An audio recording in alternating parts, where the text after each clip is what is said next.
Join the WNO. The Windrush National Organisation is seeking justice and are defending our Windrush generation against the hostile environment.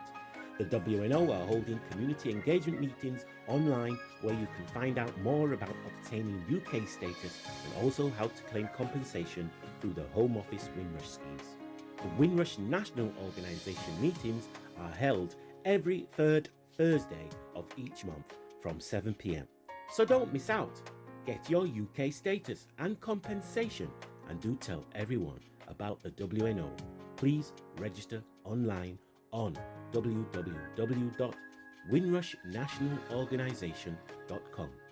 The WNO, Windrush National Organisation, advocating today for a better future. Good evening, everyone, and welcome to this Windrush National Organisation Engagement Online event. I'll be co-chairing this meeting this evening alongside with our chair, Bishop Desmond Jadu. So all that we would request from you at this moment is please, if you can just stay on mute, that would be fantastic. You're going to be hearing from a number of speakers initially, and then you will have an opportunity during the question and answer session to engage online, as it were. So there's a couple of people who are still unmuted, and we're hearing some of your background. So please, if you can just be conscious of that and put yourselves on mute, that will be very helpful for the rest of tonight's proceedings. Just to let you know as well that this evening's proceeding is being recorded, so please be aware of that and be mindful that tonight's meeting is being recorded. So please, if you can just go on mute. So great to see you, Joseph Bell. If you can put yourself on mute, that would be fantastic.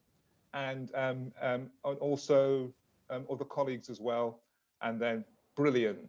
And I'm sure we'll get a great reception.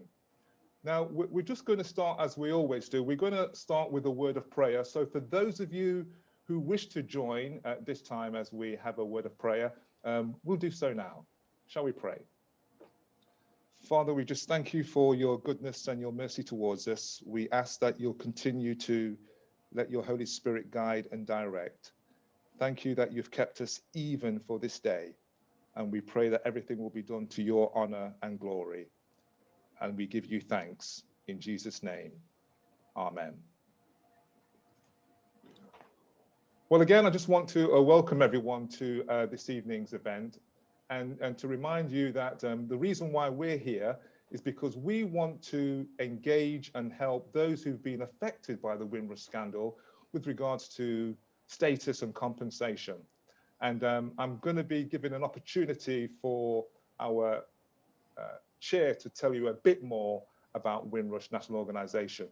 Just to say to you that this evening, I'm just going to outline the agenda. We're going to be hearing from our chair, Bishop Desmond Jadu. And then we'll be hearing from a Home Office representative, just to give us an update in terms of where we are with the Windrush status and compensation.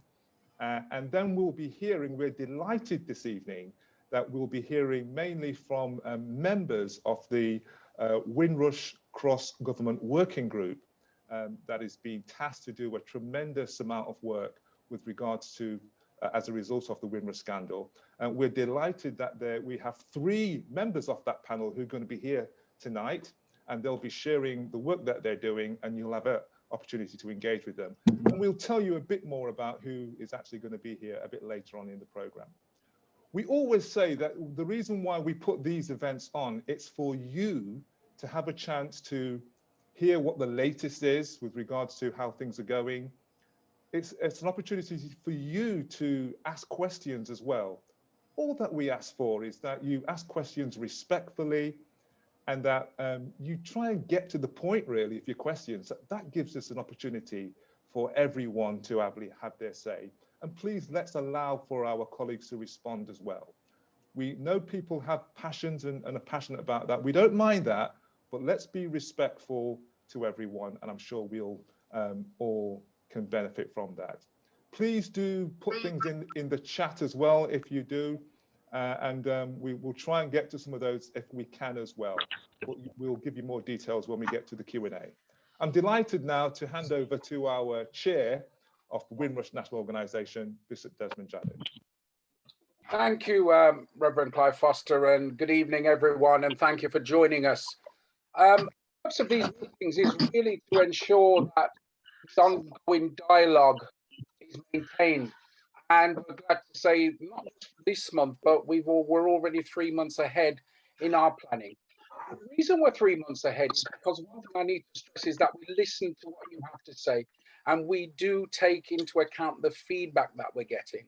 Hence tonight's meeting, where we have, and I want to thank Bishop Derek Webley for agreeing to bring members of the cross-party group to talk about their work, and then also as well to answer any questions that you may have.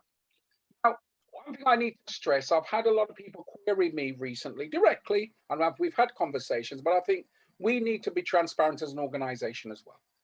And some people say sometimes you're not as tough as you ought to be when you have these meetings. This is for you to ask your questions, not me, because I can ask a question at any time at all. But this may be just a one opportunity. Some of you have to ask that question. And importantly, that's what it's about. We've had some resounding successes as well. Since these meetings commenced, there was a lady called Judith who was on the call 2 months ago, and we couldn't hear her. And she contacted me this week to say, thank you, I've now got my citizenship. So we are making inroads. Today on Twitter, someone thanked us publicly for helping their father who was overseas and is back in the UK. Now, that's why we have these meetings, for you to come forward, ask your questions, and then we can help to address the issues that you have. No, we are not funded by the Home Office. We are a complete organization. We are an umbrella organization for about 15 other organizations at the moment, and we are now starting to grow. We have got a strategy document, and a part of that is to engage with the community and to ensure that people come forward whilst bridging the gap with the Home Office in order to ensure that your queries, your questions are not just fed back, but they're answered, they're responded to. Someone said to me this week that our website now is becoming a reference point because the questions you put in the chat, we're a little bit behind on that, but the questions you put in the chat are actually collated and forwarded to the Home Office. So even tonight, if you do have questions and they go in the chat, I will be forwarding those to the cross-government working group because they have got a secretariat that would be able to respond to that. And if there are Home Office pertinent questions as well, we forward those to the Home Office and we publish them on the website. The reason the meeting is recorded, it's for reference purposes. It is posted on our YouTube channel, but it's posted there for a reason so that you can refer back to it. If you've got a query, you can refer back to that meeting and you can listen to what was said. So we're creating a reference library with everything that we're doing as well. Now, who's we know? I just want to introduce some of our people from the Windrush National Organisation tonight. In Nottingham, WNO Nottingham, Reverend Clive Foster, and he covers the whole of Nottinghamshire. We've got Dawn Hill from Black Cultural Archives. We know that's in London. We've got Neil Mukherjee, that is WNO Oxford. We've got Lorna Markland, who is WNO Luton. We've got Nigel Guy, who's disappeared somewhere trying to be a cardboard cutout, but he's here somewhere. And that's WNO Yorkshire. Good evening, Nigel. We've got you there. We've got Jean Prescott, who is WNO Coventry. And we've got Glenda Caesar, who is WNO London, but also WNO Dominica as well, where she's doing her work in Dominica. So she is there as well. And there's myself. WNO, I'm not too sure. Anyway, I'm the chair and we'll leave it there. I'm still trying to figure out what my geographical area is. But just to let you know, the work is national and international. And we have links now with St. Lucia, St. Kitts, Barbados, Jamaica, and we are now seeking connections in Bangladesh with Neil's help, and also Pakistan, and also on the African mainland as well. We've got links now into Nigeria also. So that's a brief synopsis of WNO. That's enough from me. So moving on with the agenda, I'm going to ask David Levy, who's from the Home Office, who's going to give us a brief update. This update will be very, very brief in the sense that the updates primarily are to inform everybody of, in terms of compensation and status, in terms of the numbers and stats. These updates, however, can only reflect what the publicized statistics are. So for this purpose, this meeting's update will be very brief because I'm just reiterating what is already out there in the sense of the most common, most up-to-date publication of data, which was done for the end of February. So I will get this information anyway to be put in the sidebar so people can access it at their own leisure. But as a very, very, very brief overview in terms of initially status, since the launch of this status under the Windows application, under the Windows scheme, there have been over 13,000 documents provided to over 12,500 individuals confirming status or British citizenship. The ongoing work in terms of outreach surges physically have been over 80 because of the COVID pandemic, unfortunately. We've now switched, we can't do the physical events, but we look to do things online. Again, in terms of the Windows compensation scheme, since that launched on the 3rd of April 2019, to date, over £80 million has been offered. That's been offered. It's not being paid because it works in a number of ways. £80 million has been offered. How the compensation scheme works, obviously an offer goes out to people and a person will then decide whether or not to accept or reject that offer. So in total, over £80 million has been offered. What has actually been paid at the moment is over £6 million.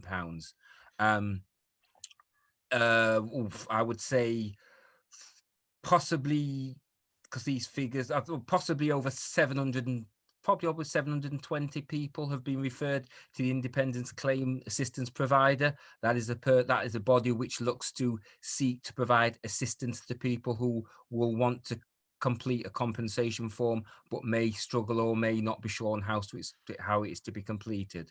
So that service is ongoing, and like I said, over 700 people have been offered that service. As I said before, all these figures are publicized on the website, on the government website. It will be put in the slide bar, so anybody who wishes to see that at their own leisure, they will be able to do that. With that, I will hand back now to Reverend Clive to conduct the rest of the meeting. Thank you very much. Hi, Clive. Hi, Clive. It's just to let you know, I have put the link in the bar for people to refer to for updates. Thank you, Azar. Thank you, David. Bishop Desmond. Yeah. Just my sincere apologies.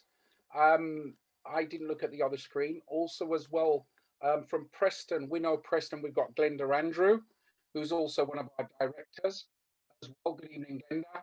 And we've got Anthony Brown as well, who is WNO Manchester as well. So a good evening to them. And we have a researcher as well that is going to be co-opted to work with WNO as well, and that is Carol Leonardi. So good evening and welcome to them as well.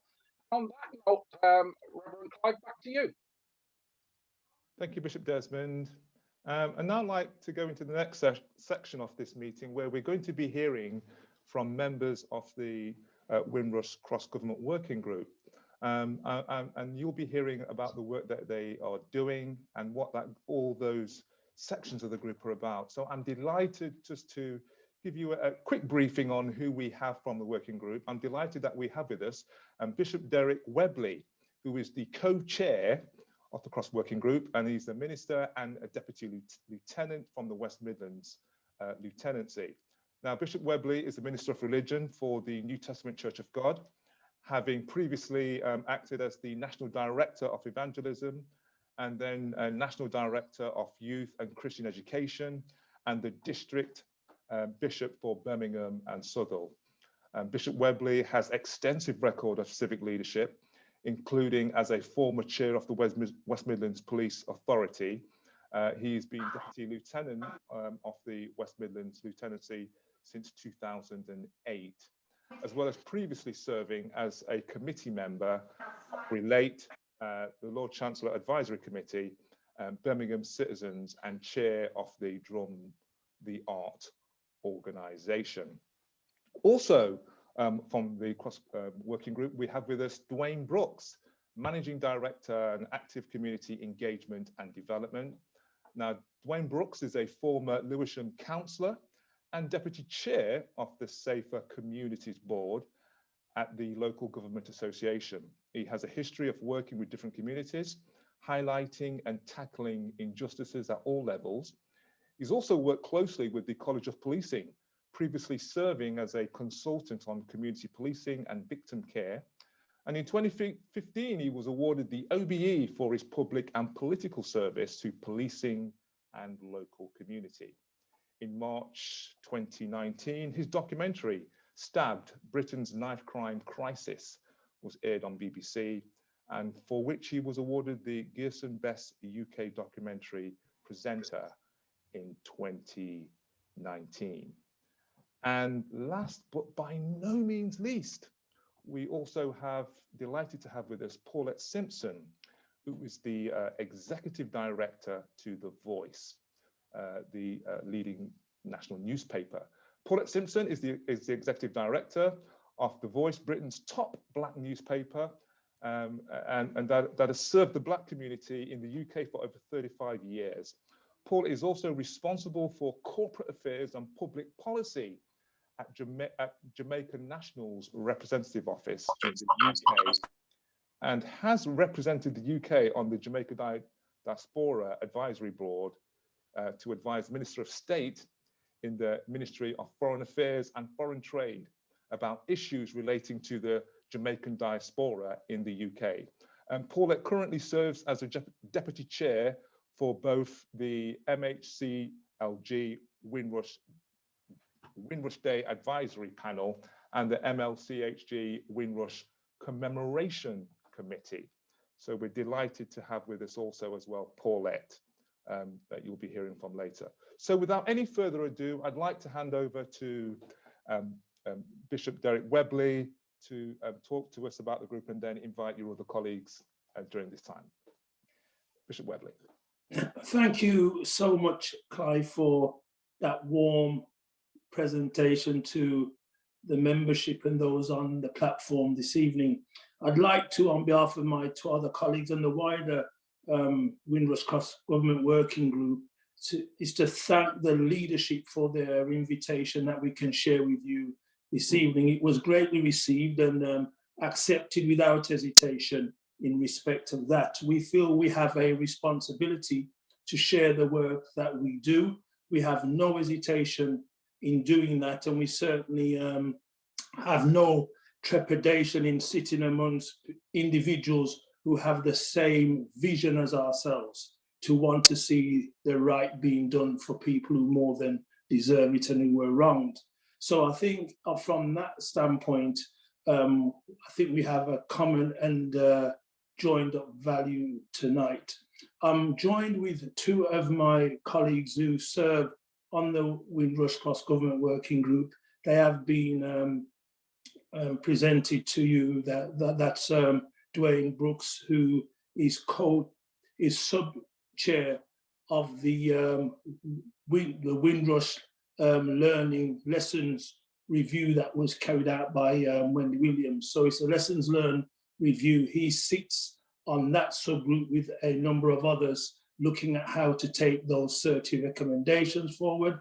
And then we have Paulette, who is also another one of the sub-chairs, who's overseeing the Windrush scheme and the community fund and matters in respect of that.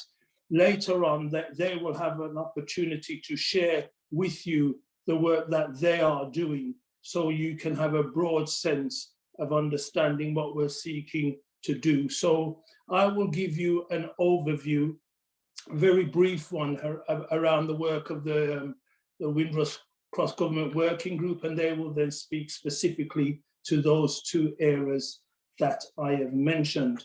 I think it's important to give a background to the purpose of the Windrush Cross Government Working Group. On the publication of Wendy Williams's Lessons Learned review on the 19th of March 2020, the government first announced it would launch an expanded cross-government Windrush working group to develop programs to improve the lives of those affected. The Windrush Cross-Government Working Group was formally announced on Windrush Day 2020 and held its first meeting later on in that week.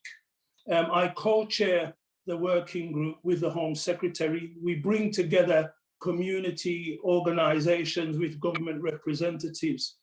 Central to our working group's purpose is to support the delivery of practical solutions to address challenges affecting the Windrush generation and their families.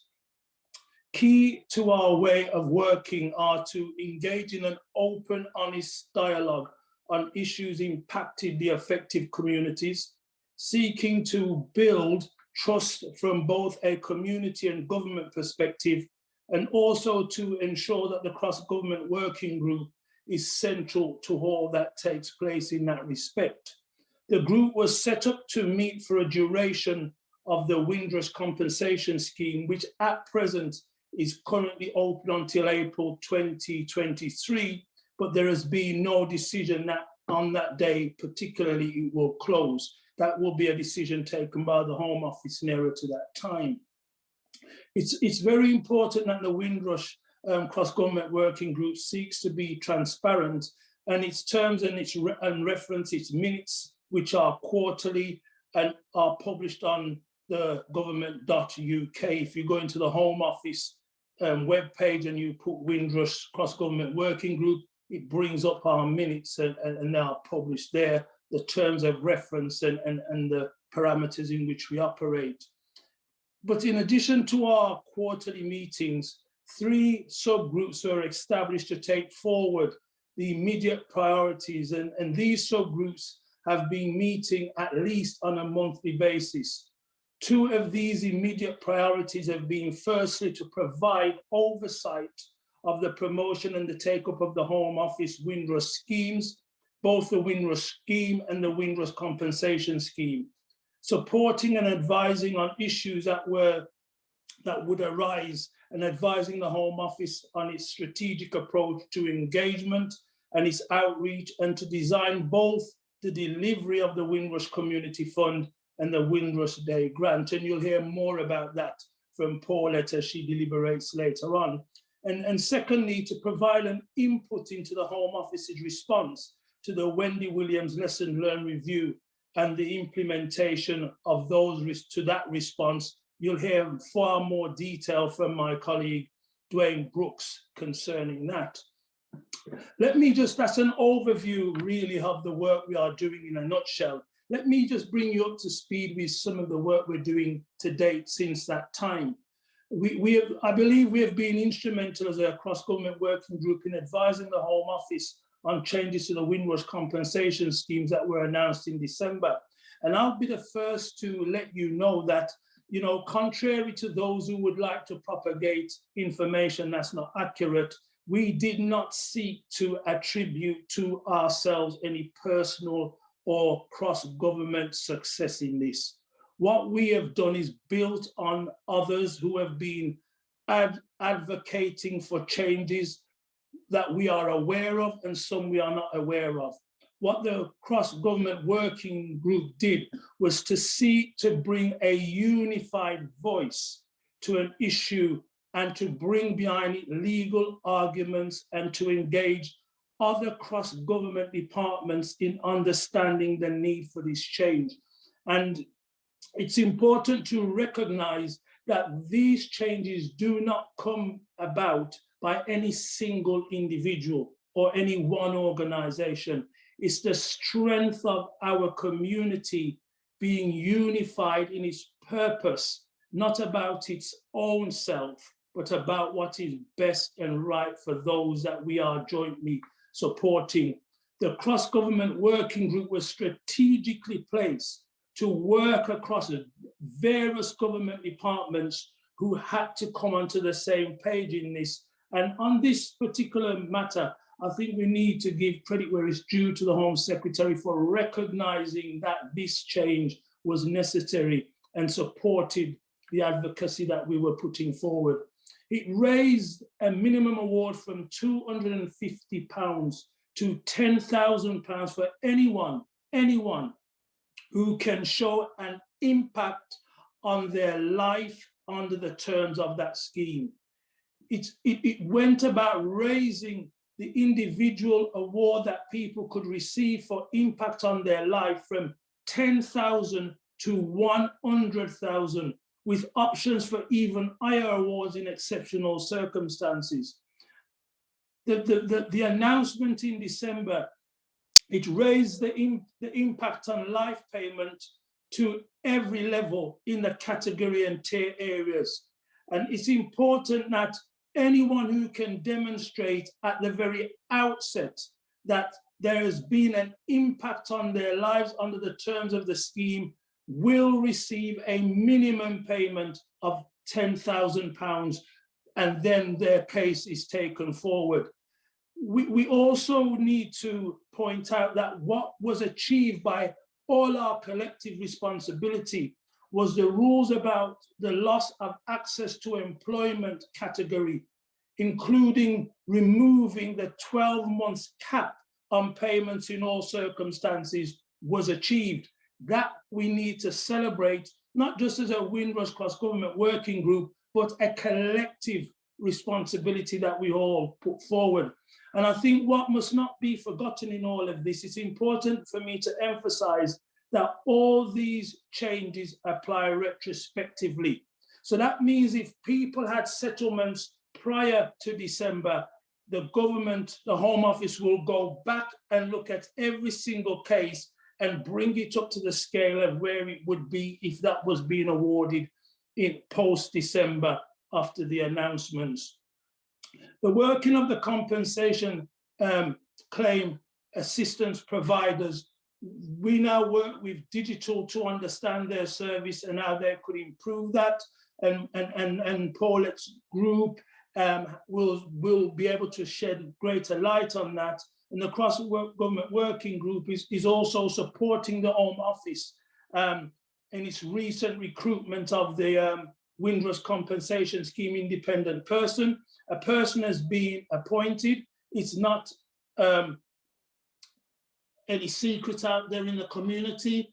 The announcement was due to be made, but the passing of Prince Philip, the Duke of Edinburgh, meant that no government announcements were made, and hence why on the day that was to be made, his death occurred, that was held. So the government will be bringing forward the announcements in due course, as they are also constrained by PERDA due to the elections in May that's up and coming. In terms of our advising the Home Office and the engagement and outreach and communications activities, the Home Office, with its national communication campaign that it ran in August 2020, before it released that, it brought to us its campaign that it was due to release. We, as a cross-government working group, we were not completely satisfied that it would really meet people where they were at in their regional locations and across the field in the way it should. So we asked them to pause their launch on that. They listened, went back and held it back for about 2 months or so in order to improve the publication and where it would go to in the regional areas that would be affected across the country. I think it's important for me to stress at this point, though the greater impact has occurred across the Caribbean in terms of the Windrush scandal and its fallout, its reach is much further than that. Its reach is within the Commonwealth. It takes in Bangladesh, Pakistan, and I heard your chair sharing the contact that they're seeking to establish across those important regions of the world, in India, in Pakistan.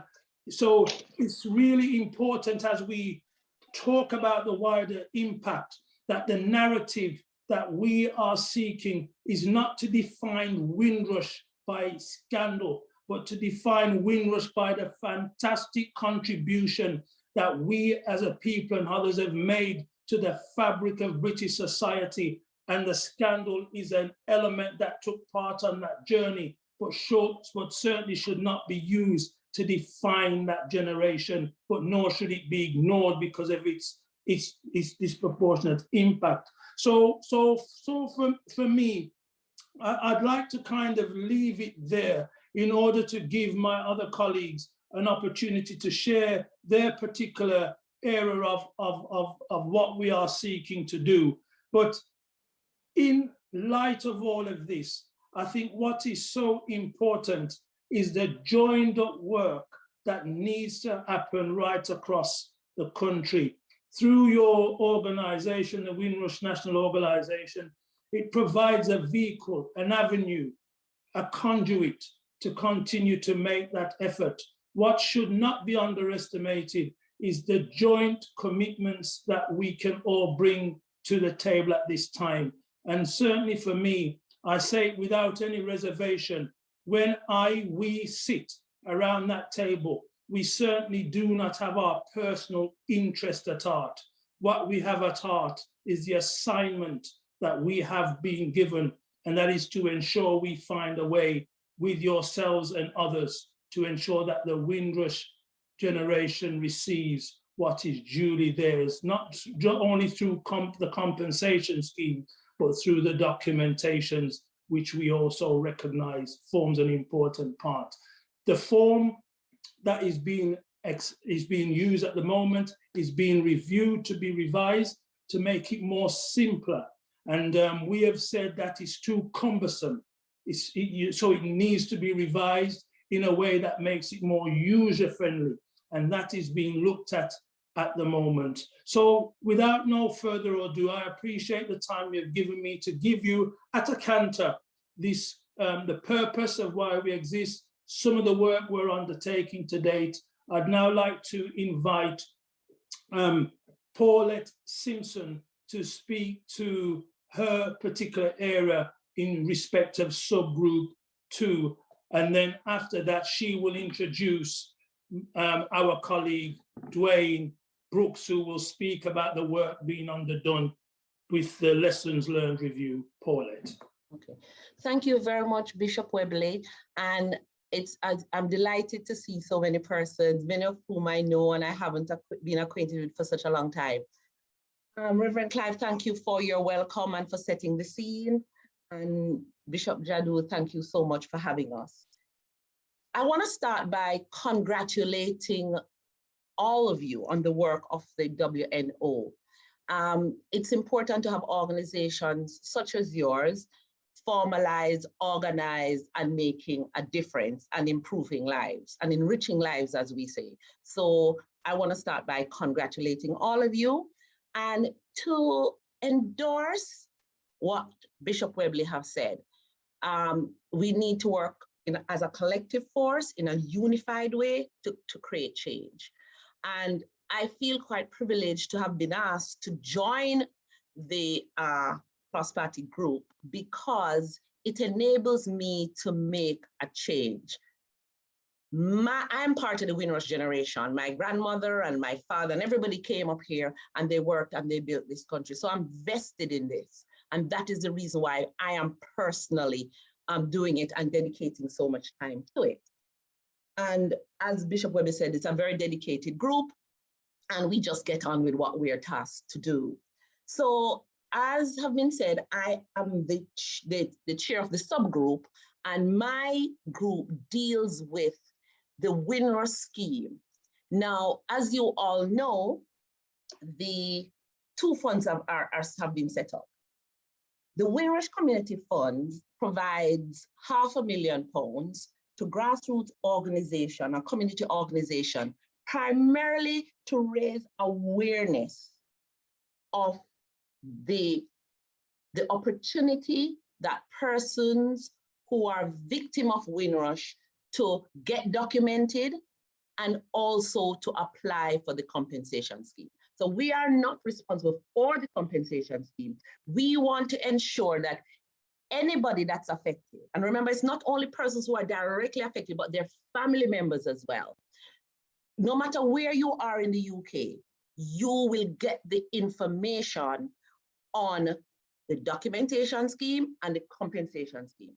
Now, the reason why the scheme was set up was to ensure that we empower organizations right across, large and small, to reach the grassroots people, to reach their target audience, to reach their constituents, to ensure that people are aware. Because without information, you can't create change.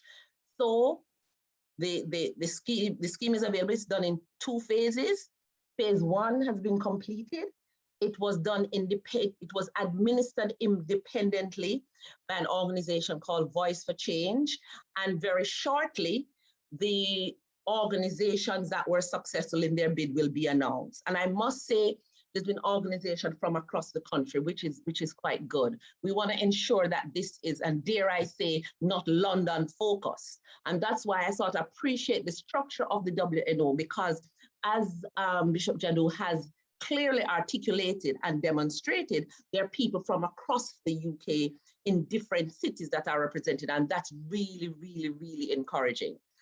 So the Windrush Community Fund phase 1 is going to be announced, and then we're now into phase 2 that will end the end of June, where persons can apply to get funding to do activities. Now, you might say, what activities?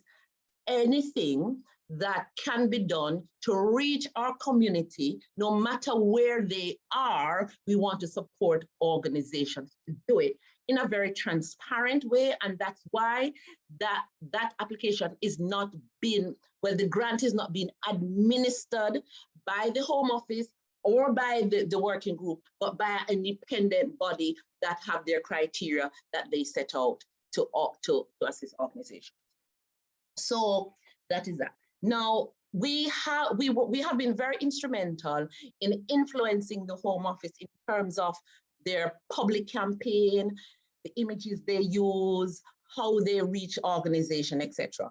And just about a couple of weeks ago, we met with all the Caribbean High Commissioners to engage them in the process, because they're constituent. And I must tell you, they were so welcoming and gave us their assistance and gave us their support. Next week, we are going to have a specific briefing for one High Commission who wanted to get more information. Is how do we get the information out there to the people that are affected? And in a way that they can understand, in a way that is easy for them to access. And that brings me on to the compensation scheme payment provider, which was formerly Citizens Advice Bureau, but it has now been changed to We Are Digital, which is out there and has a very wide reach, and more information will be available on the website, to assist persons to assess their application, to help them, not to assess, but to help them to apply and to access this scheme. So that's very, very important. It's no point having a scheme if people A, don't know about it or cannot access it. It's counterproductive. So we've been working in that regard. Now let me move also, because my group has oversight for the Windrush Day grant scheme, which is in its 3rd year. Now the reason why, and Bishop Webley articulated it well. The Windrush story is a complex one. So we have the Windrush scandal that we are addressing, and it's good to be around that table so you can influence, you can advise, you can guide, you can inform how to reach the people that's a part of our community and beyond. But there's also the education part of Windrush. What is Windrush? What have been the contributions to modern Britain? So there's educating. There's acknowledging the people who have actually done the work. Some of them are on this panel here, and others are out in the community, acknowledging them for the work they've done to build Britain. And then there's a celebratory, saying thank you to them, making them feel good about themselves. And not only the elderly people who came on the Windrush, most of them are no longer with us, but it's right down to the 4th generation, so that our children on the streets in schools, in churches, in homes can be proud of who they are and know that they have contributed to this country and they have a right to be here. Because when you empower them like that, then they have greater self-esteem, greater self-confidence, and can participate in society. So I think I have the exciting bit. But it is good that we can make a change. We can, as I said, and not let the narrative be a negative one. Some people don't want to be associated with the Windrush because they think it's all about the scandal. And I'm saying to them, no, you're part of the Windrush generation. The journey has ups and downs. You have to own that journey and be empowered by that journey and make a difference. So I am very, very, very keen to find all the people that's been affected in wherever they are. So it's not only in the UK, but it's abroad. And I also want to thank WNO because you've clearly demonstrated that you're going beyond the UK to reach out to those persons who may have been gone back, but back to the Caribbean or elsewhere and would have been affected. So I'm sure I've probably gone over to my time at this point, and I'll take questions after.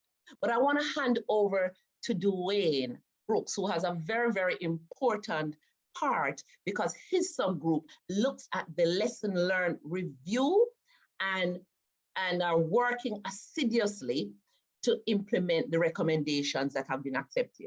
And I want to start out, I'm going to pat them on the back because although Bishop says we meet monthly, there are lots of 10 o'clocks and 11 o'clock and 12 o'clock at night, just like yourself, when we have to finish our day work and we go on and review documents and discuss and listen to what people have to say. So it's a very dedicated group. And on saying that, I will now hand over to my colleague, Dwayne Brooks. Thank you, Paulette. Good evening, everybody. Good evening, Bishop. God, you too, man. You've made it difficult for me to follow on that. We can't see you, Dwayne. My camera's not on this device. It doesn't work, unfortunately. Sorry. Is that okay? Yeah, go ahead, Dwayne. Obviously, if the camera's not working, just continue. Sorry. Thank you. Sorry. Yes, there's no problem. Following on from both Bishop Webley and Paulette, my group, for which I am the chair, is the implementation of the Windrush Lessons Learned Review. And one of the difficulties of this group is the work that we do isn't public. So unfortunately, I can't give huge explanations to some of the work we do because of that reason. But what I will say is on the first, our first meeting was on the 29th of July. And in that meeting, I reminded all members of the group and the Home Office that this was the next steps in the government's efforts to right the wrongs faced by the members of the Windrush generation. Wendy Williams gave us 30 recommendations, which were accepted in full by the Home Secretary. What our group did with the Home Office was we developed 5 themes: righting the wrongs, a more human approach, inclusive and rigorous policy making, openness to scrutiny, and an inclusive workforce. On each theme, there was a Home Office lead and a lead from our subgroup. Leading up to September, our work primarily was to assist the Home Office in their response, which was delivered in September. During that response, we also developed a milestone plan, which included delivery dates for completion of the recommendations. For those of you who don't know, Wendy Williams will be back again in September to see where we've got with the recommendations. And then at that time, I believe it will be when the Home Office publicizes what's happened, what recommendations have been completed, and what recommendations are left. So it's difficult for me to speak specifically about the work that we do because it's not public facing. But what I can say is this particular group is working tremendously hard with the Home Office. Myself, my parents came here in 1960 and in 1970, both Windrush generation. And I look at what's happened to members of the Windrush generation over the last couple of years, and it is quite distressing for me to see what's happened, because I could have been in that situation. So when I was offered the chance to be part of the group and to chair this particular group, I was delighted to say yes. And one of the reasons is because the Macpherson report, which we all know about, had a number of recommendations, all of which have still not been implemented. That for me is a disgrace. So me now being the chair of this particular group, I can be on this platform today and say that under no circumstances will the Home Office get away from not implementing those 30 recommendations that Wendy put forward. My job is to ensure it happens. The group's job is to ensure it happens. And in September, I believe that we will have a report to show that we are on track to ensure that all of those recommendations should be implemented by April 2023. So just on that point, I hope that I've answered why the group was created. In a small part of in a small part, I've answered what we have been doing. To end, I believe I've told you what we hope to achieve, and that is to implement all 30 of those recommendations. Thank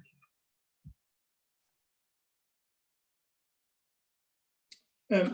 Thank you, Dwayne and Paulette, for sharing your perspectives within the time that we have given, so people have adequate time. We've intentionally not gone beyond our time, so we cut time for question and answers. So I'll respectfully now hand back to yourself, Clive, or whoever's going to lead the question and answer sessions from here. Thank you.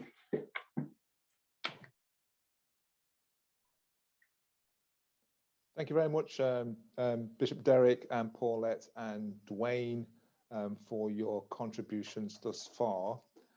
We are now going to go into our question and answer session, and I'm going to invite Bishop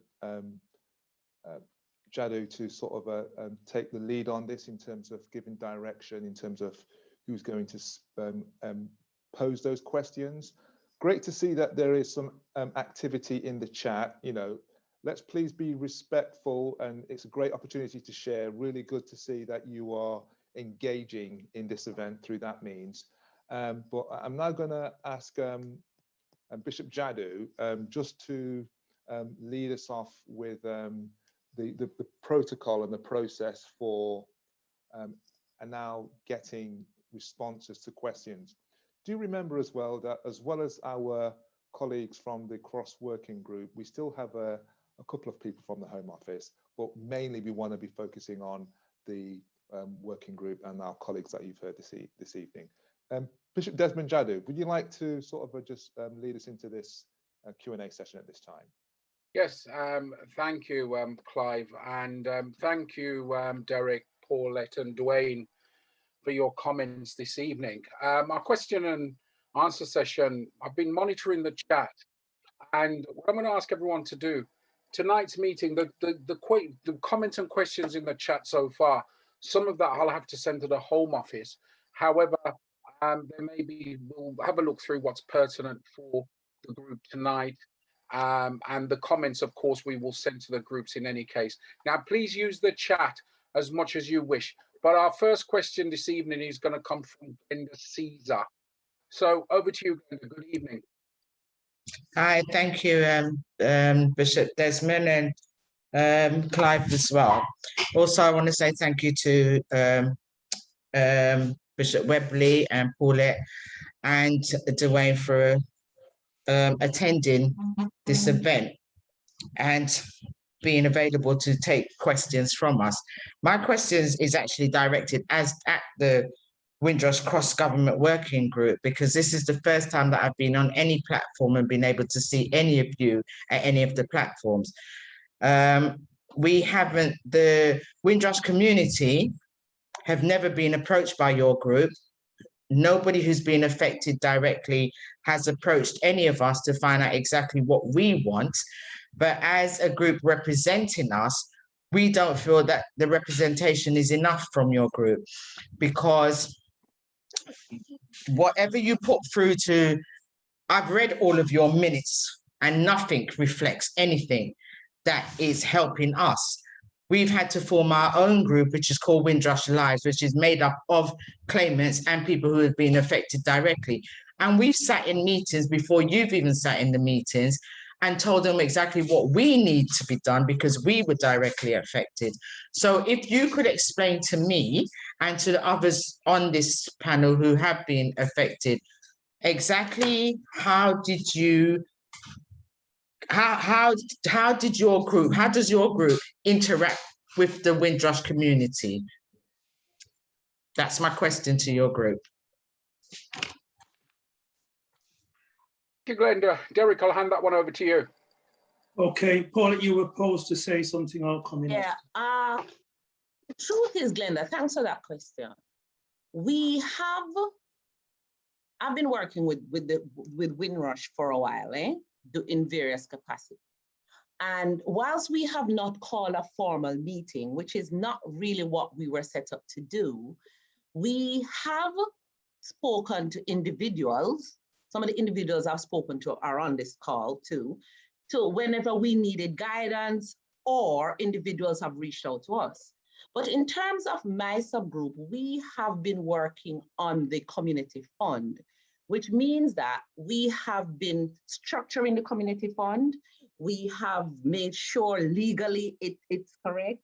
We have ensured that the parameters will suit the grassroots organization. So that is a very technical and a very clinical part that we have done. But I would say that I feel that the group has an insight into what is happening.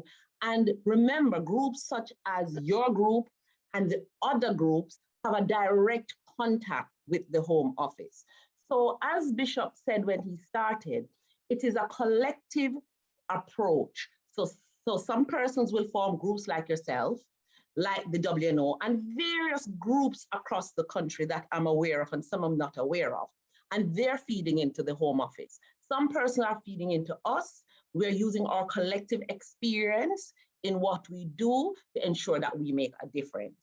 So, and the truth is, we would not have the capacity in our lives to really engage with everyone. So if we haven't engaged with you, it is not deliberate. It's just in terms of capacity.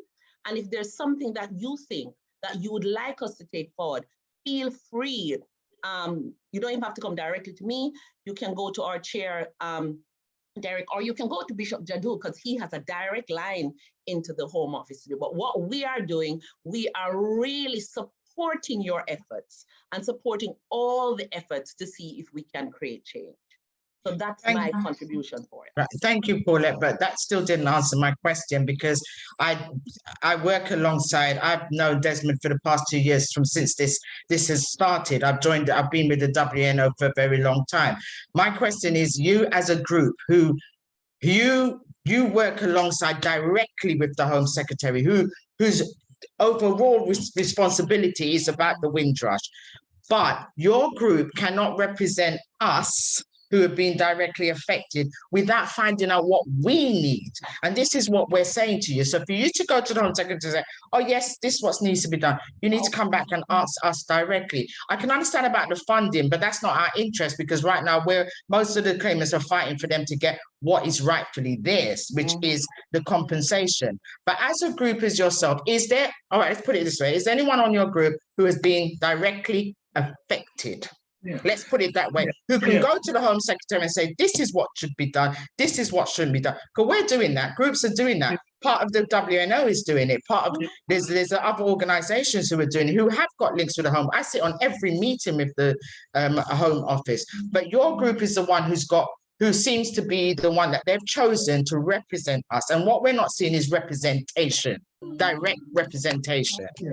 What I would say, Brenda, is that, of course, most of us have been affected. We live in the community. We serve in the community. We're affected by the community. We're not from another planet. We feel what everyone feels. And my parents was affected by it. So all I'm saying, the biggest challenge we have is that the issues that you are sharing with us are issues that are valuable and need to be heard. But you have a direct input into the Home Office. The Home Office, if we are going to be the 8 voices around that table, cannot legitimately speak for the hundreds of thousands of people that represent the Windrush community. But as a collective voice, someone has to sit at the table. At this season, it happens to be us. At this season, you are representing that communication. And what we are hoping is that what you are sharing with others will be a baton passed on to others, so it will never be left without someone having an opportunity to register it. So all we can say, we have never set ourselves up as the voice of the community. We have never done that. What we are members drawn from the community who is dovetailing with others in the community, articulating the voice of the community and saying, these are the experiences that are being felt, not exclusively, but there are others out there who are actually sharing that as well. So we would so I will pause there, Glenda. The biggest mistake we would make is to come to this meeting to pretend we speak for the entire Windrush generation. We don't. We are a valuable voice along with yours and others into that situation. And whilst we have this collective unified voice, if it isn't 8 of us who sits there today, it will be someone else tomorrow. Our danger is not to fight ourselves. Our issue is to listen to what we're hearing tonight. That's why we're here, to hear what is being said, not just in a meeting like this. There are other organizations representing the views of the Windrush community across the country who get in touch with us. I'm inundated with letters that come to me, which I then pass on to the Home Office, because we don't actually administer the actual compensation. It's an operational decision. So what I wouldn't want us to be tonight, Brenda, is defensive about the legitimate issues you may raise. But what I would think would be wrong for us to do is to pretend to you to be what we have not ourselves said we were. We have never put ourselves up as the voice of the community. No one person or group can speak for the entire Windrush community. Collectively, though, we can. I agree with you, Bishop Webley, and this is exactly what I'm saying. As a group who has direct input to the Home Secretary, we're asking you to attend more of these meetings, listen to what we say, because you keep saying we've got direct links with the Home Office.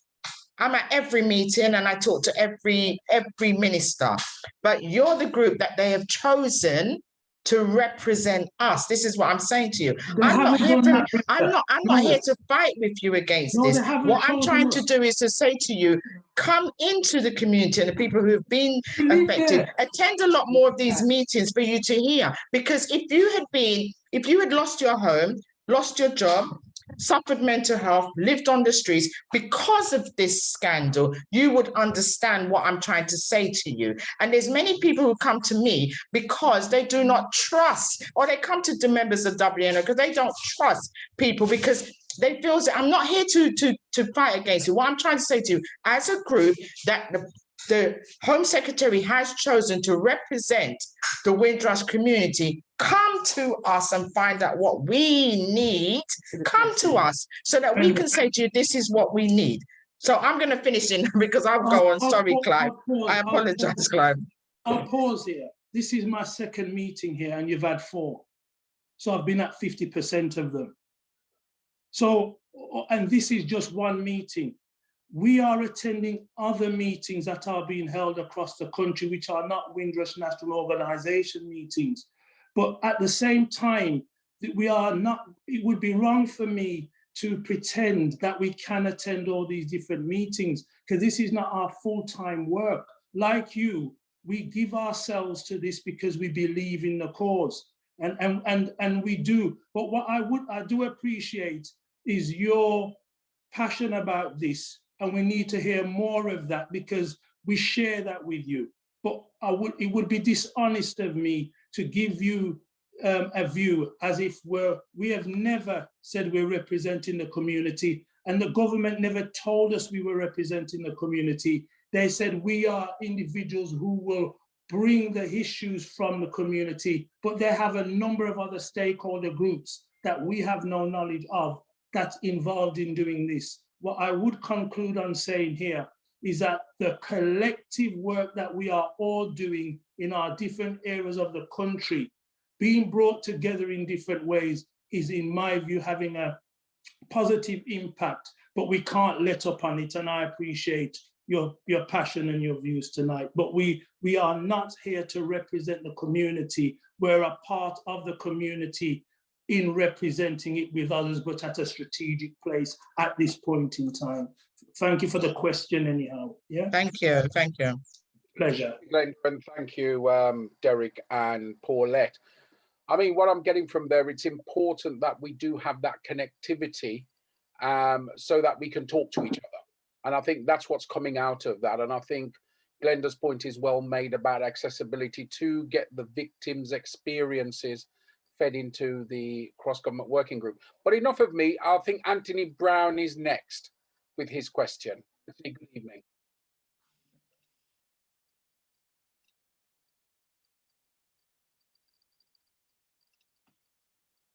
Anthony?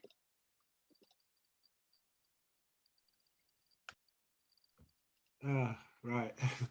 I've managed to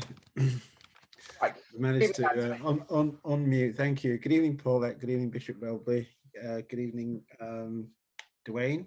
Listening to you all three of you with interest,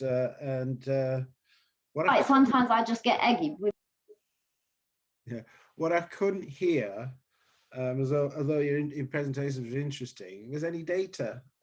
So Bishop Webley, you talked about bringing groups together, but you never mentioned about what groups. You praised Windrush National Organization, but that wasn't even one of the groups that you brought together to help with what you're doing. So just need to know a bit of clarity there. With Dwayne, you talked about implementation of the Windrush Lessons Learned review, but of the 30 recommendations, the ones that impact on the community, I reckon, are recommendation 1, 3, and 21. You never mentioned anything about how your work impacted on the community. You never gave any data, any stats. As to how you're measuring what you're doing. So all the talk that you've given, all three of you, doesn't give us a sense of objectives that you've set and how you're working towards it and what you've achieved. It's just warm words. So we're not really clear. And the other thing is, Paulette, the funding that you're overseeing. It's something that we in Windrush National Organization campaigned for from day one, in that we were doing all this work to support people who had been affected by the Windrush scandal. The Home Office said, yeah, we'll get some funding in. £500,000 was announced. And then lo and behold, you've just said that that funding is to help the Home Office to promote the scheme. I didn't say that. Well, we can I play didn't. it back. Let me just. Yeah, I haven't finished the point. So Yeah, well, be careful. So what you're doing is you're promoting the scheme to people so that they're aware of it. You're giving out information that people are aware of the scheme. Oh, sorry, the organizations that you fund. The criteria for that funding, it doesn't support core costs of organizations. It's only for if they book a place, they can get the cost of the place paid for. If there's food and all those ancillary things, there's no core cost for people who are actually doing work to help people. And this issue about providing information, you must be living, sorry, not you personally, but people who haven't heard about the WNRS scheme and the WNRS scandal must be living under a rock.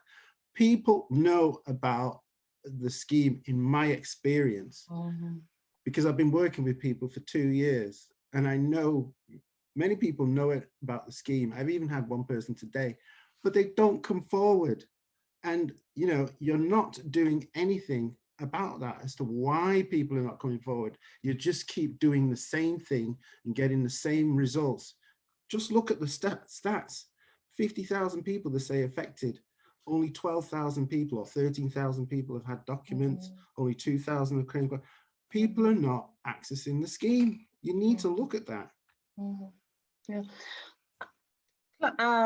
Anthony, thanks for this. And you and I have had discussions in the past. I take your point about the core part of the scheme, and then we'll look at it. I mean, so I'll look at it and I'll have more conversations with you about it. But just remember, we are working collectively. So if there's something that needs addressing that you think we can assist with, by all means, reach out to us. And when I said individuals, they're individuals we've reached out to, and they're organizations we've reached out to. You and I have spoken about things. When I've been unclear about things, Anthony, I've called you and I've said, Anthony, what are your thoughts about this? Right? So it's not that. So I'm just clarifying that point. But the points you've raised will be noted. Thanks for that, Paulette. But my issue is that we need to work in a new way. Yes, you do call me. Yes, we do have conversations. But if we're going to function strategically, we have to have transparency. So we have to have situations where there are meetings with groups, it's minuted, objectives are set, then you can report back to see what's happened, and then we can know whether we're making progress or not. It's great that you have conversations with me, but I don't know what happens to that discussion, that in terms of what has been achieved from what we've discussed. But if we have a structure whereby we can come, have a meeting, have a discussion, and agree certain action points, and they can go away and then we know if we're making progress, and we can set objectives and so on and so forth. But that's not happening. And then another thing is, are people from the cross-government working group being paid? We're doing all this work again for the Home Office, and what's the remuneration? Why is it that with this scheme for Windrush, nobody gets paid, but on European schemes for European migrants, they have a £9 million budget to do what they do? They've got organisations that are capacity built in their community to deliver things. Why are we allowing this sort of thing again? Have we not learned from the past that we don't get our communities capacity built if we operate in this way? Thank you, Anthony. Paulette or Derek, any other comments on that? Only other to say that we need to get real here, and we need to get real about the fact. And I'll be very honest and open. We're not employed to do this. This is a voluntary commitment of public service, like you are doing as well from where you are. And you and I know, if we were doing something because there was a remuneration placed by it, we would not achieve what we have achieved as a community. All the graft and hard work has been done by people like yourselves who have done it in spite of not being remunerated. Now, I am not saying that you should or you shouldn't. All I'm trying to say is that it's the government that needs to be held to account, not the Windrush Cross-Government Working Group. The Windrush Cross-Government Working Group is working with you to hold them to account. They are the operations where we don't speak on behalf of the government. And we have no authority.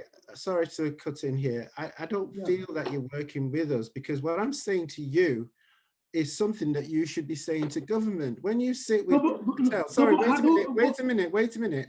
When you sit with Priti Patel, you should say to Priti Patel, it's wrong that you have this kind of structure, this kind of scheme. For but how do you know we don't? Because you've just said, and because you're quoting me to your argument. And the you EU probably have to scheme intervene on my behalf. doesn't, the EU scheme has £9 million. Are you asking her that question? No, listen, I'm not challenging what you're saying. I'm saying you see, the thing with the situation with this is that we're here to be open and transparent. We have nothing to hide. So we're on here to genuinely engage. And in engaging, you may not hear what you want to hear, but at least people are being open and honest. What you won't have from us is some kind of whipped up conversation that the three of us have agreed before we come on here to determine how we answer you. No, we will answer you as people who live, sleep, work, and feel what happens in the community. That's where we're from. And we have no, and Anthony, I hear the points you make, but some of those points that you make are not necessarily for us. They should be directed to the government. If you're saying to us, can you take these points forward, then I can appreciate and understand that. But we are not the ones who are operationally running these things. And what we cannot afford is for us to be the butt between our community and the government. I'm saying that, Bishop Wesley, you said this evening that you got the Home Secretary to raise the compensation to £10,000. I'm saying that you all should have a salary, and other people who are working in the community should have salaries too, just like they do for the EU migrants. And I'm not against that. I'm not arguing against that point. I'm just saying presently where we're at. We're on here tonight, not because we've been forced to. We're here because we want to engage. And we might hear things we don't like, but it doesn't mean you're being disrespectful. We want to all get to a place where we achieve the outcome. That's all we're here for. We want to achieve the outcome. And it's a step by step. We're here today. Someone in this forum might be sitting where we're sitting tomorrow, and that's how it goes. So we don't want to be defensive around any of this. All we're trying to say is that the venom, the argument, the agitation, the great reasoning, what we feel needs to be directed at the Home Office and the government departments, but we can only take so much. You contribute in another way, and other organizations contribute, and when the collective comes for us, because we have to be Derek, sorry, I'm going to interrupt now because I have listened, and when I come... Sorry, Chris, I'm sorry, I've got other people with their hands up first. I will come to you, right? But I am going to keep order here. Derek, thank you for that answer. Chris, I will come to you. I have a pressing issue to deal with at the moment. Matt, I'm looking at the chat, and I'm not prepared to tolerate any more of your input in the chat. Unless your chat is constructive, I will remove you from the meeting. Okay? We are having a debate. Let's remain focused upon why we're here. Now, Chris, I've got Dawn Hill, I've got Claude, then I've got you. And Chris, you will get to ask your question. All right? Let's keep it orderly, please. All right? So we're going to go to Dawn. We've got 15 minutes left. Hopefully, I did ask Derek if he minded a little bit of latitude of an extra 10 minutes. I'm hoping we might be able to do that. Do bear that in mind now when you're asking your questions. So I'll go to Dawn and then Claude and then Chris. Thank you.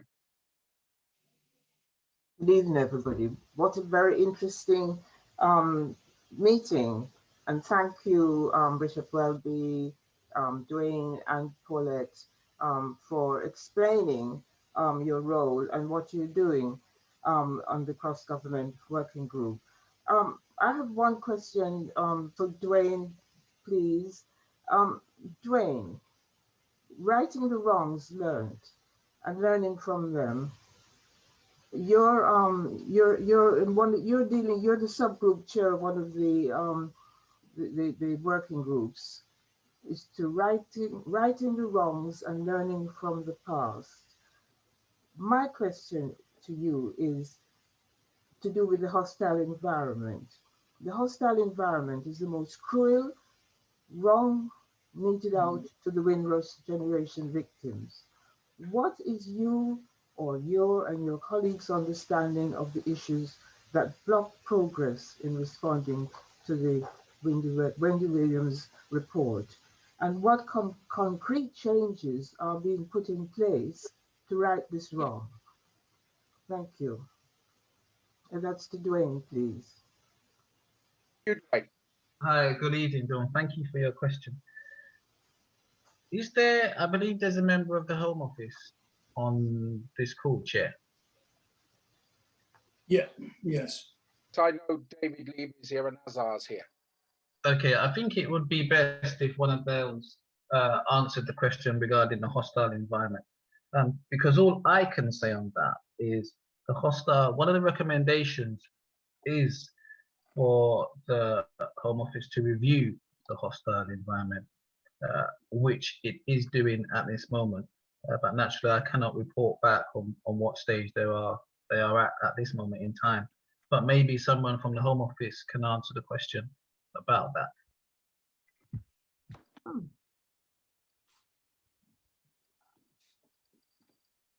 I think, however, Dwayne, I think what Dawn was driving at is, as a working group, how far have you got in terms of dealing with the recommendation made by Wendy Williams concerning the hostile environment? Am I right in saying that, Dawn? Yes, I thought the question was quite clear. Yeah, I think that's where Dawn's going with it. Okay, so on that front, I cannot, I cannot reveal where the Home Office is at this stage with that recommendation. That's the issue. Perhaps if I could help you there. Sorry. So what changes are being put in place? You know, you must have perhaps given them some suggestions about what needs to happen with the hostile environment legislation. You know, you must have been saying something within the cross-government group about that. For my group, have a view.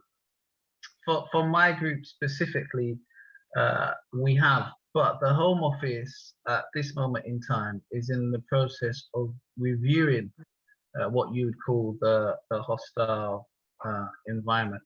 So on that front, there isn't anything more that I can say at this stage. Sorry.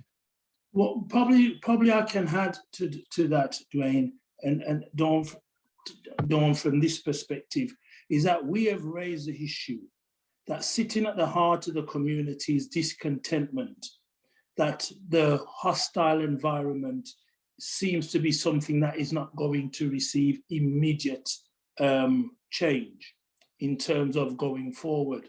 We will and have expressed the impact that this is having as it undermines other things that may be progressed by the Home Office, whilst the hostile environment appears to be something that is taking longer to review and the impact it is having. People are not recognizing step changes in other directions are significant enough while that still exists and can have a bearing. The wider hostile environment is being looked at, that it's also not just being affecting the Windrush community, but there's real issues as to how that can affect the migrant community, how it can affect other communities.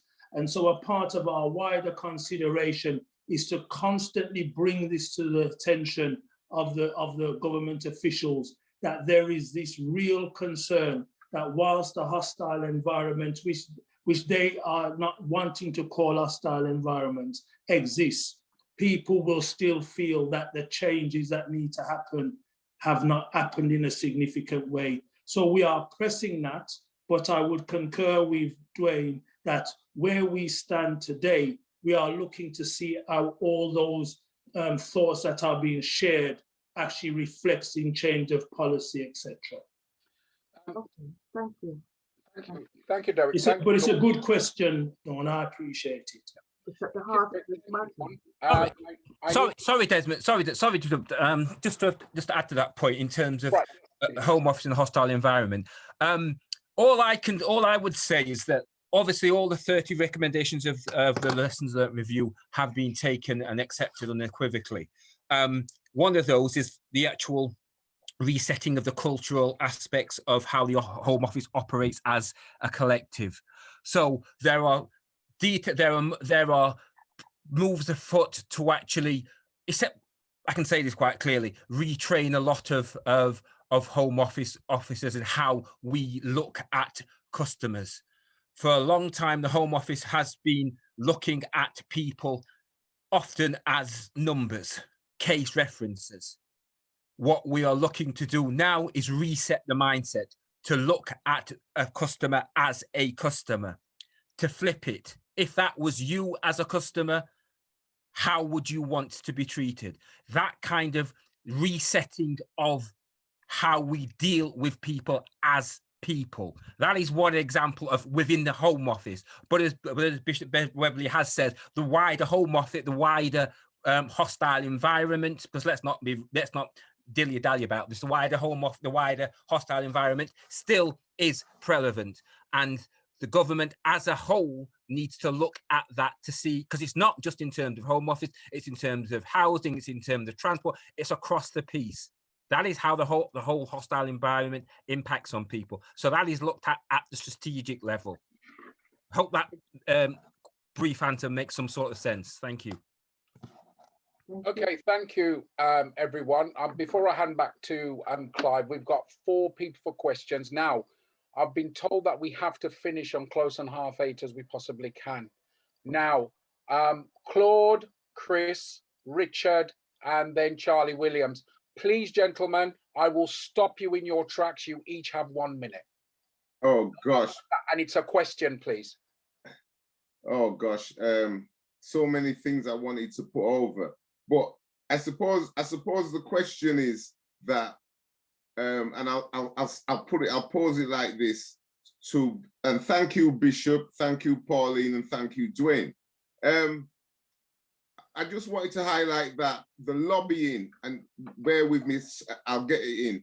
The lobbying before Theresa May stood up on that podium, right, for the Windrush, before Theresa May even issued her statement, was lobbying for free by the community for years and years and years. The government never did this because they wanted to, they did this because they had to. My question is that you, Bishop, should be taking the argument that grassroots groups such as WNO, such as some of these other groups, need to be getting infrastructure support so that they can deliver, because the data already shows not enough people are getting their support.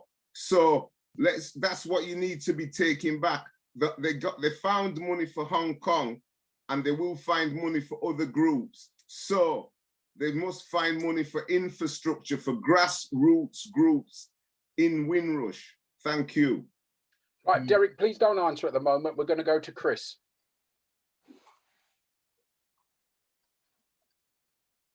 Well, I'm going to keep this very short. I will be under 1 minute, but I'm going to ask 2 questions here. First question I've got for the Windrush Cross Group is, this is my question. I've written it down so you know. How do we trust you when your names were on a race report? I don't want to hear any stories. I've heard all of it before, but trust is a very serious thing. We don't have it no more. My second question is why are you going and talking to Priti Patel when you should be demanding You've heard the fate, you've heard the problems, you know what has happened, but you are still talking.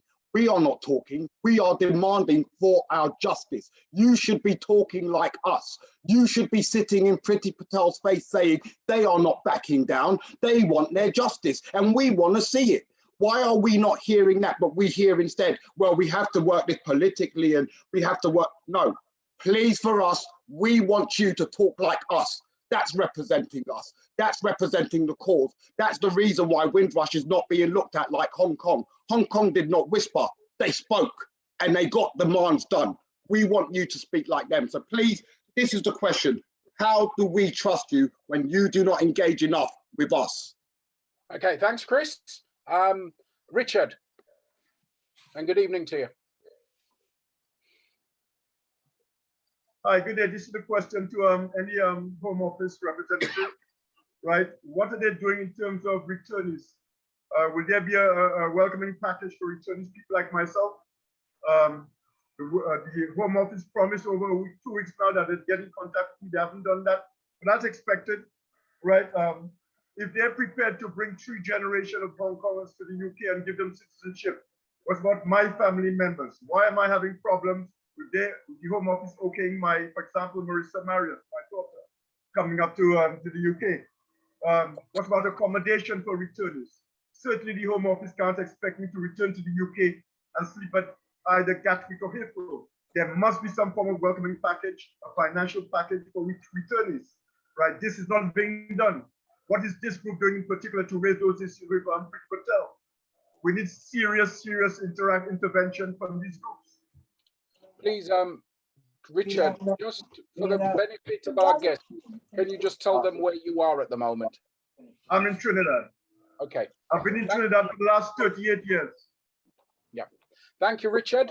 And finally, Charlie, and then we'll go to Bishop to pass the answers out if necessary. What he can answer. Thank you, Bishop Desmond. Respectfully, as a WNO member, we have members across the country that covers most parts of the country. I don't know another Windrush organization that spans most of the country like WNO. Respectfully, what can the cross group do that the WNO organization is not already doing, has been doing for years? We have direct contacts with the Home Office. We've been working with the Home Office for a number of years now. We have a solid relationship with the Home Office. What can you do that WNO cannot do? Charlie. Bishop, I'm going to have to close the questions there because I know Anthony's got his hand up. Anthony, if you don't mind, put that in the chat. We can always pose it. Bishop Webley, over to you. So does any one of my colleagues want to take any of those questions first? I just want to make one correction and just clarify something that Chris has said. The race report is that our names are not on it. We were not part of that group. And I think it's important that I correct that before we go any further. Thank you. Can I come back? Dwayne Brooks' name is in that list, is it not? And Dwayne Brooks is part of the cross group, is he not? Yes, he is. For that, Chris. Dwayne, do you want to respond to that because that's direct? What? Sorry, I missed. Unmute, please, Paulette. You're muted. Dwayne, we're talking to Lorna. I've asked Dwayne to directly because Chris has said Dwayne's name was mentioned in that report. So that's directed at Dwayne. So I'm just asking Dwayne to respond. The race disparity report, Dwayne. Okay, sorry. Before he responds, Bishop, we're here to talk about the Windrush Cross Government Working Group, not about the Commission for the Race and Disparity. And no. You see, there is a principle here. There is a principle here. He may not like it, but there's a principle. We cannot speak to that report as a Windrush Cross Government Working Group because we did not commission that report. We did not produce that report. So I'm happy for that conversation to be had outside of this meeting, But what I'm not prepared to do is to come to a meeting on a genuine precept and be dealing with other issues that have nothing to do with us. That matter, we have nothing to do with that report. That report is an independent commission report by the Prime Minister's office. It has nothing to do with Windrush Cross-Government Working Group. Okay, thank you for that clarification. It mentions the Windrush twice in it. No, So, it can mention whoever it wants, but right. we are not. We have not commissioned that report, and we had no insight to the report. Derek, I agree with you. Derek, I agree with you. I agree with you, but understand this. The reason why that report is important for Windrush is it set black people backwards. And Windrush is a racist institutional thing. So it set us back when the government, can I just finish? I'll be very quick. When the government, listen, not fair if you don't let me finish, please. Gentlemen, thank you. Thank you. Okay, I'll leave it there. Thank you. Thank you both. Okay, I know that the questions, there are some outstanding answers to the questions, but it's 2032. We have to finish very, very shortly. I'm not shutting anyone off. What I'm going to undertake to do is this. You've got our email address. Anything at all you wish to raise, please email me or email the Windrush National Organisation for that matter. And we will undertake to forward those queries to Bishop Webley. One of the things is when we have meetings of this nature, sometimes they can go a little bit pear-shaped. But the thing about it is at the end of the day, one thing that's coming out of tonight's meeting is the zeal to work together and have greater communication. And I think that's one of the things we've got to do. And I will undertake, as chair of the Windrush National Organisation, and I hope that Bishop Webley will undertake, that between us as chairs, we will have greater communication in terms of that direct communications on any issues that we need to feed in. Because clearly, the message I'm getting tonight is that all of us as additional organizations have a role to play. I'm going to just ask for 1 minute final comments from Bishop Webley.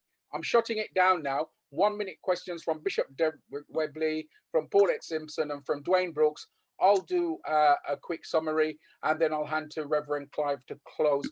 Please do not curse me for cutting the meeting off, because, you know, as I say, we do have 90-minute meetings. So Bishop Webley, you first. Yeah, I'll give my colleagues for Dwayne and followed by Paulette and then myself. Sure. Thank you, Bishop. I think this is a great meeting, but it's better to meet in person, isn't it? So I hope that over the next coming months, as restrictions are pushed aside, we can have these kind of meetings face to face. Yes, it's great on Zoom, but I think face to face is much better. And then we can answer those questions, Anthony. But if anybody else has got any questions, I apologize, I wasn't on my normal device today. So please feel free to email me. And thank you, Bishop Jadu, for inviting me to this event.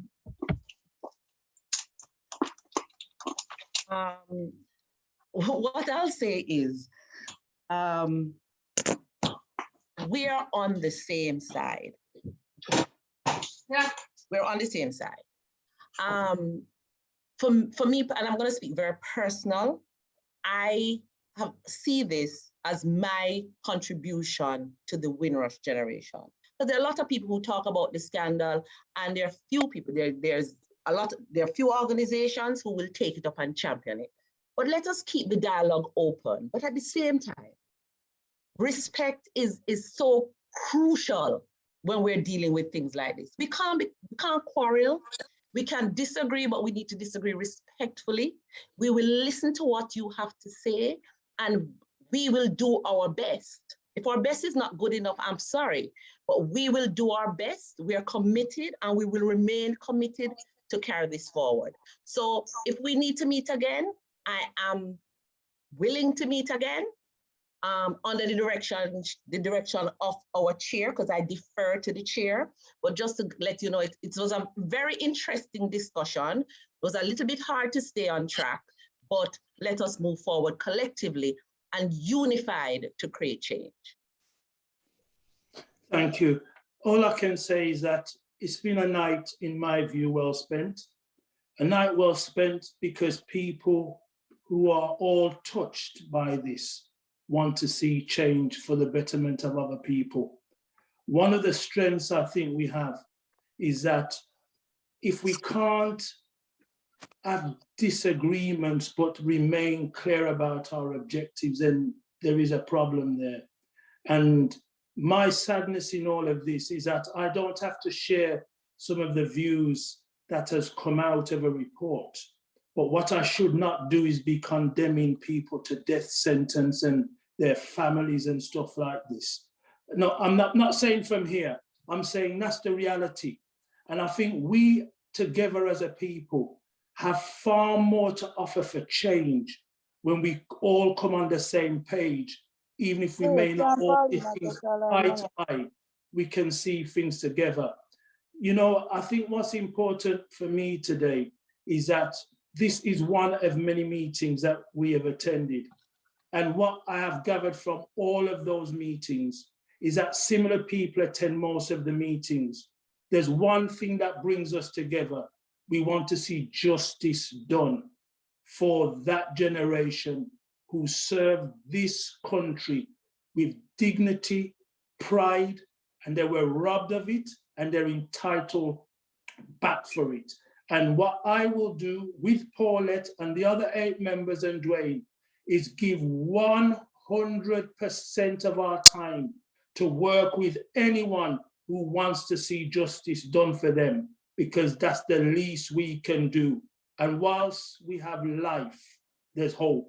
I don't know about tomorrow, but I want to give the best today. So if I don't have a tomorrow, at least someone can say I joined it.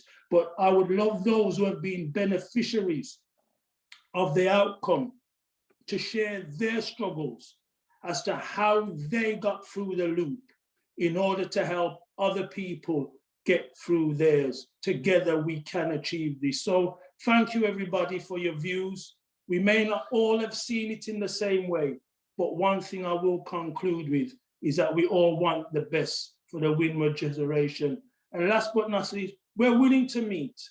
I'm willing to meet, but I am not willing for the success or the failure of the working group to be judged by this meeting.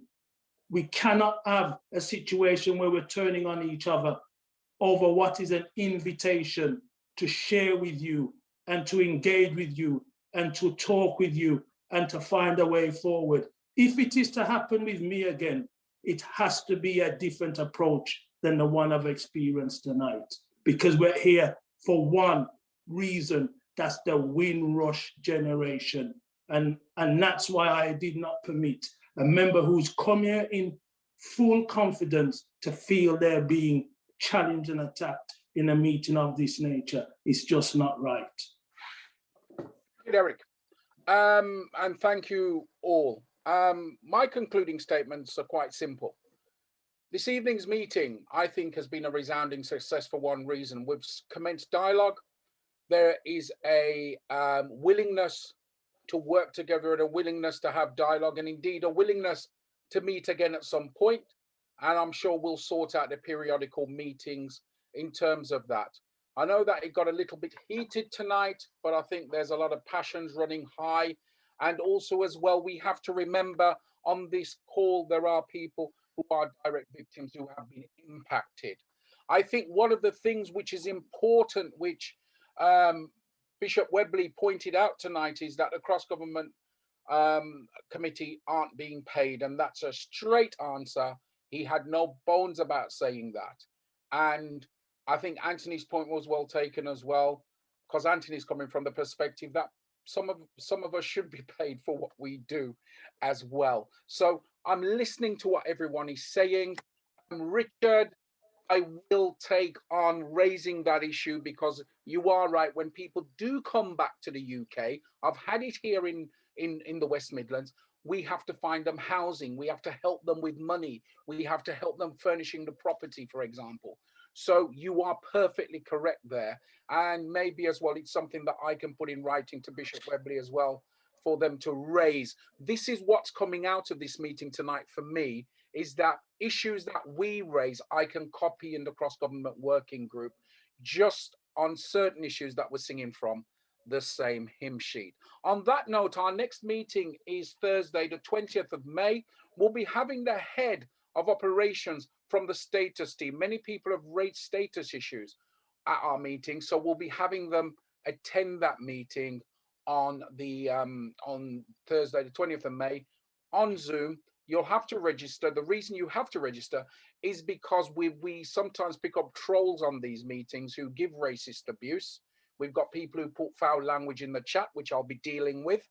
But importantly, you know, let's just leave this meeting the way in which we began. And as usual, thank you very much. God bless you. Reverend Clive Foster, over to you to close us in prayer. Thank you very much, Bishop Desmond. And again, I just want to give my thanks to our colleagues who have attended the meeting and for everyone who's been here.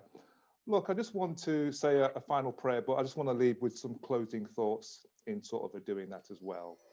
It's good to talk, isn't it? You know, we do need to talk, and it's through this dialogue that we'll understand each other better and support one another and come up with different ideas and ways of approaching things. So it's so important that we do hear one another and listen to one another.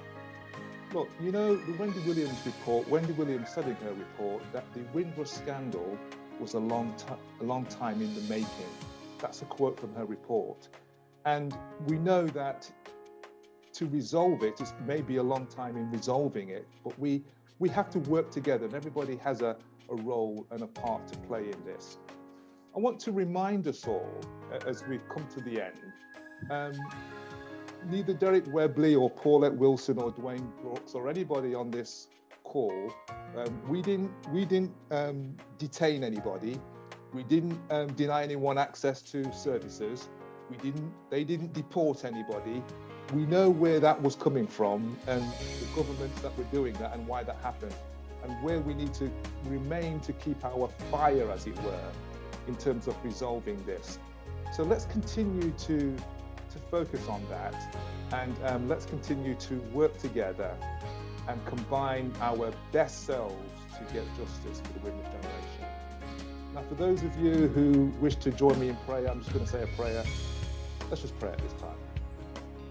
Father, we just thank you for your mercy and your goodness towards us. We thank you for your everlasting love. We ask that you will continue to strengthen us, heal us, give us wisdom and direction in everything and in every day. We thank you for your mercies towards us, and continue to watch over us and our families and our friends.